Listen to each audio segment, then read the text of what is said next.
వినాశకాలే విపరీత బుద్ధి, అది చాణక్యునిది. దీనికి ఎక్కడి నుంచి చెప్పాడో తెలుసో చాణక్యుడు, ఆశ్చర్యకరంగా మనమంతా గౌరవించేటువంటి ఒక మహాసాధ్వీమని పేరు చెప్పి ఆవిడ జీవితం ఏమైందో ఆలోచించండి, మీ జీవితాలు కూడా ఆలోచించుకోండి అన్నాడు.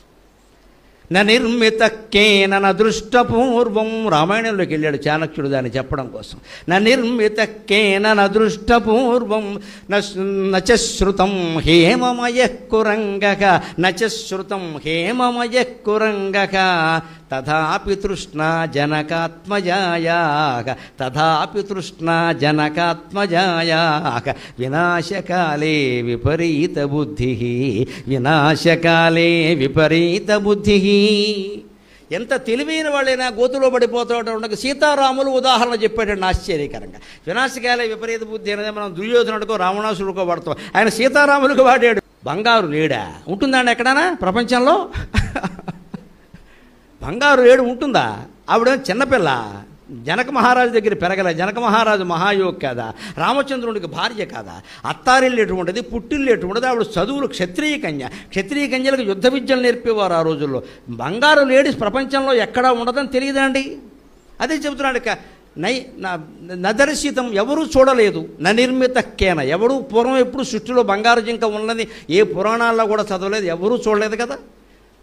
నదృష్టపూర్వం, ఇంతకుముందు ఎవరూ చూడలేదు. అలాగే నశ్రుతం, ఎవరు కనీసం వినలేదు కూడా, ఎక్కడో ఆఫ్రికాలో ఉందిట అని కూడా వినలేదండి. బంగారు లేడి పుట్టలేదు, ఎవరూ చూడలేదు, ఎక్కడ వినలేదు. హేమమయ కురంగ, కానీ తథాపి తృష్ణా జనకాత్మజాయాక, మాయలేడిని చూడగానే, దాని మత్సల్ని చూడగానే అవి బంగారపు రంగులో మెరిసిపోతుంటే బంగారు లేడి బంగారు లేడి బంగారు లేడినా ఎంత తోమేసిందంటే రామచంద్రమూర్తిని.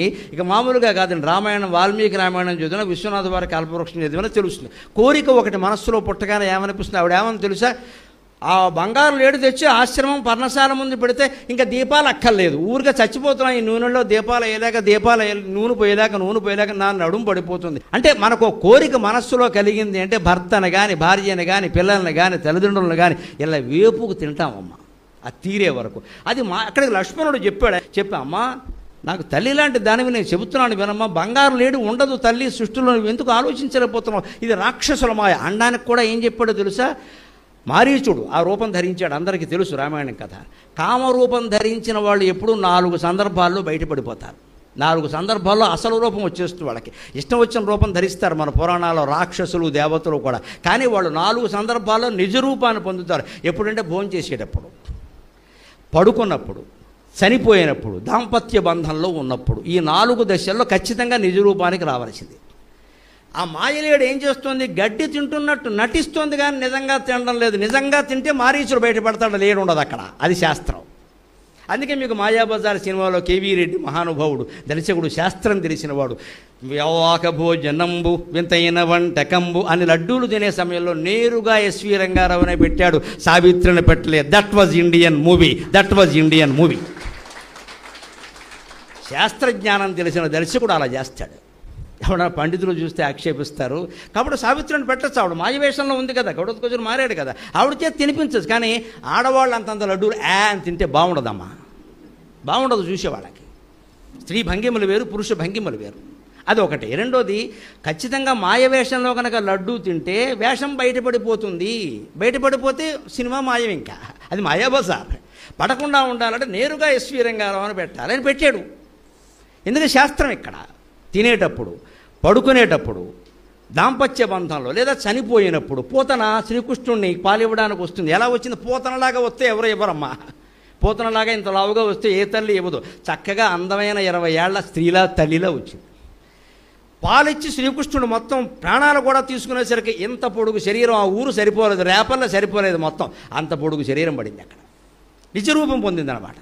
అందుకని సరిగ్గా లక్ష్మణుడు గమనించాడండి. అంటే మనకి వ్యామోహం లేకుండా విషయాలు గమనిస్తే నిజంగా అర్థమవుతాయి. కోరిక పెంచుకోకుండా మీరు వస్తువుని గమనించండి, అర్థమవుతుంది. ఏదో కొనుక్కుందామని వెళ్ళారు, అది కొని తీరాలనే పట్టుదలతో వెళ్ళకండి. షాపింగ్కి వెడితే బాగుంటే కొందాం, లేదని వెళ్ళండి. అప్పుడు దాన్ని ఖచ్చితంగా చూస్తారు, ఇలా మనుతుందా అంటారు, బాగుంటారు, పోలికలు పోలుస్తారు ఖచ్చితంగా. అప్పుడు మీరు నిర్ణయించుకొని ఏమైనా సరే కొనాలి, ఇవాళ మంగళవారం మంచిది, అక్షతది బంగారం కొని తీరాలంటే మోసపోవడం ఖాయం.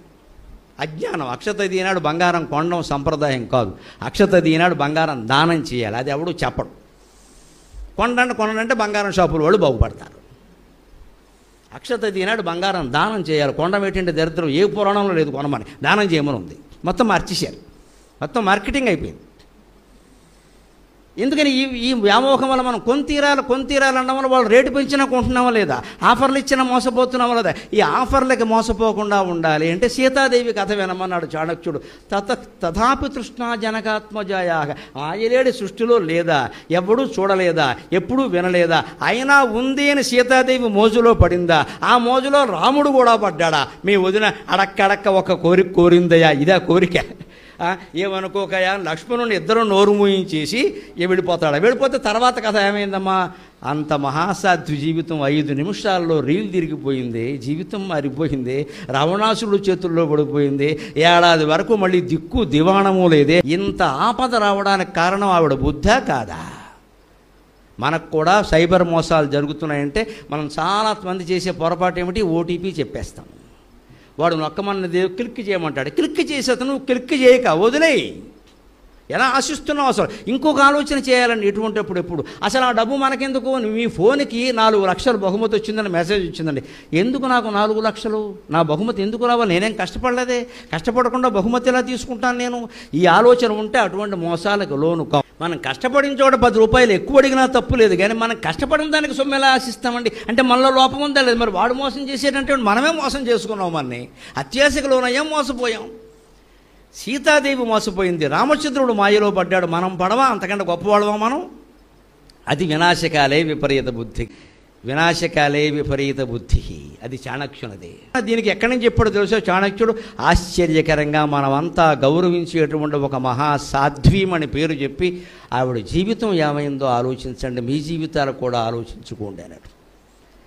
నిర్మిత కేన దృష్టపూర్వం, రామాయణంలోకి వెళ్ళాడు చాణక్యుడు దాన్ని చెప్పడం కోసం. నిర్మిత కేన దృష్టపూర్వం నశ్రుతం హేమమయ కురంగక, నశ్రుతం హేమమయ కురంగక, తథాపి తృష్ణా జనకాత్మజాయాక, తథాపి తృష్ణా జనకాత్మజాయాక, వినాశకాలే విపరీత బుద్ధి, వినాశకాలే విపరీత బుద్ధి. ఎంత తెలివైన వాళ్ళైనా గోతులో పడిపోతూ ఉండగా సీతారాములు ఉదాహరణ చెప్పాడండి ఆశ్చర్యకరంగా. వినాశకాలే విపరీత బుద్ధి అనేది మనం దుర్యోధనుడికో రావణాసుడికో వాడతాం, ఆయన సీతారాములకు వాడాడు. బంగారు లేడా ఉంటుందండి ఎక్కడైనా ప్రపంచంలో, బంగారు ఏడు ఉంటుందా. ఆవిడ చిన్నపిల్ల, జనక మహారాజు దగ్గర పెరగల, జనక మహారాజు మహాయోగి కాదా, రామచంద్రుడికి భార్య కాదా, అత్తారిల్లు ఎటువంటిది, పుట్టిల్లు ఎటువంటిది, ఆవిడ చదువులు క్షత్రియ కన్య, క్షత్రియ కన్యలకు యుద్ధ విద్యలు నేర్పేవారు ఆ రోజుల్లో. బంగారు లేడీస్ ప్రపంచంలో ఎక్కడా ఉండదని తెలియదండి. అదే చెబుతున్నాడు, నదర్శితం ఎవరూ చూడలేదు, నిర్మిత కేన, ఎవడూ పూర్వం ఎప్పుడు సృష్టిలో బంగారు జింక ఉన్నది ఏ పురాణాల్లో కూడా చదవలేదు, ఎవరూ చూడలేదు కదా. నదృష్టపూర్వం, ఇంతకుముందు ఎవరూ చూడలేదు. అలాగే శృతం, ఎవరు కనీసం వినలేదు కూడా, ఎక్కడో ఆఫ్రికాలో ఉందిట అని కూడా వినలేదండి. బంగారు లేడు పుట్టలేదు, ఎవరూ చూడలేదు, ఎక్కడ వినలేదు. హేమమయ కురంగ, కానీ తథాపి తృష్ణా జనకాత్మజాయాక, మాయలేడిని చూడగానే, దాని మచ్చల్ని చూడగానే అవి బంగారపు రంగులో మెరిసిపోతుంటే బంగారు లేడు బంగారు లేడు బంగారు లేడినా ఎంత తోమేసిందంటే రామచంద్రమూర్తిని. ఇక మామూలుగా కాదండి, రామాయణం వాల్మీకి రామాయణం చదివినా, విశ్వనాథ వారి కల్పవృక్షం చదివినా తెలుస్తుంది. కోరిక ఒకటి మనస్సులో పుట్టగానే ఏమనిపిస్తుంది, ఆవిడ ఏమని తెలుసా, ఆ బంగారు లేడు తెచ్చి ఆశ్రమం పర్ణశాల ముందు పెడితే ఇంకా దీపాలు అక్కర్లేదు, ఊరిగా చచ్చిపోతున్నాయి. ఈ నూనెలో దీపాలు వేయలేక నూనె పోయలేక నా నడుము పడిపోతుంది. అంటే మనకు కోరిక మనస్సులో కలిగింది అంటే భర్తను కానీ, భార్యని కానీ, పిల్లల్ని కానీ, తల్లిదండ్రులను కానీ ఇలా వేపుకు తింటామమ్మా, అది తీరే వరకు. అది అక్కడికి లక్ష్మణుడు చెప్పా అమ్మా, నాకు తల్లి లాంటి దానివి నేను చెబుతున్నాను వినమ్మా, బంగారు లేడు ఉండదు తల్లి సృష్టిలో, నువ్వు ఎందుకు ఆలోచించలేకపోతున్నావు, ఇది రాక్షసుల మాయ అనడానికి కూడా ఏం చెప్పాడో తెలుసా. మారీచుడు ఆ రూపం ధరించాడు, అందరికీ తెలుసు రామాయణం కథ. కామరూపం ధరించిన వాళ్ళు ఎప్పుడూ 4 సందర్భాల్లో బయటపడిపోతారు. 4 సందర్భాల్లో అసలు రూపం వచ్చేస్తుంది వాళ్ళకి, ఇష్టం వచ్చిన రూపం ధరిస్తారు మన పురాణాల్లో రాక్షసులు దేవతలు కూడా. కానీ వాళ్ళు 4 సందర్భాల్లో నిజ రూపాన్ని పొందుతారు. ఎప్పుడంటే భోజనం చేసేటప్పుడు, పడుకున్నప్పుడు, చనిపోయినప్పుడు, దాంపత్య బంధంలో ఉన్నప్పుడు, ఈ 4 దశల్లో ఖచ్చితంగా నిజ రూపానికి రావాల్సింది. ఆ మాయలేడు ఏం చేస్తుంది, గడ్డి తింటున్నట్టు నటిస్తుంది కానీ నిజంగా తినడం లేదు. నిజంగా తింటే మారీచుడు బయటపడతాడు, లేడు ఉండదు అక్కడ, అది శాస్త్రం. అందుకే మీకు మాయాబజార్ సినిమాలో కేవీ రెడ్డి మహానుభావుడు, దర్శకుడు, శాస్త్రం తెలిసినవాడు, వ్యవాక భోజనంబు వింతైన వంటకంబు అని లడ్డూలు తినే సమయంలో నేరుగా ఎస్వి రంగారావునే పెట్టాడు, సావిత్రిని పెట్టలేదు. That was Indian movie.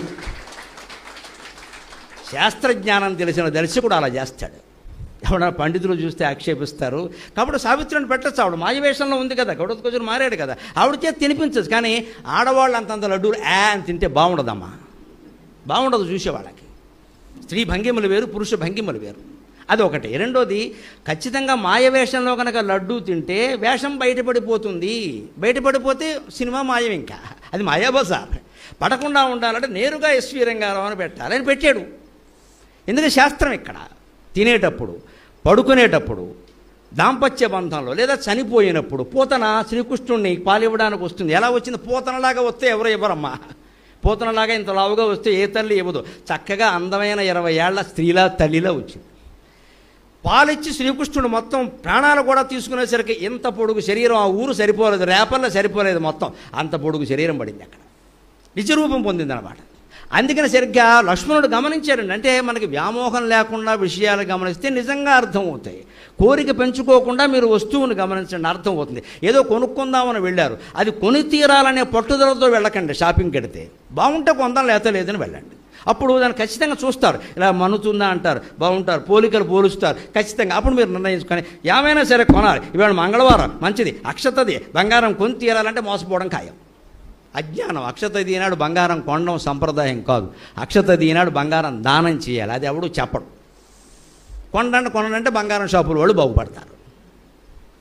Akshata ఈనాడు బంగారం దానం చేయాలి. కొండం ఏంటంటే దరిద్రం, ఏ పురాణంలో లేదు కొనమని, దానం చేయమని ఉంది. మొత్తం మార్చేశారు, మొత్తం మార్కెటింగ్ అయిపోయింది. ఎందుకని ఈ వ్యామోహం వల్ల మనం కొని తీరాలన్నడం వల్ల వాళ్ళు రేటు పెంచినా కొంటున్నామా లేదా, ఆఫర్లు ఇచ్చినా మోసపోతున్నామా లేదా. ఈ ఆఫర్లకి మోసపోకుండా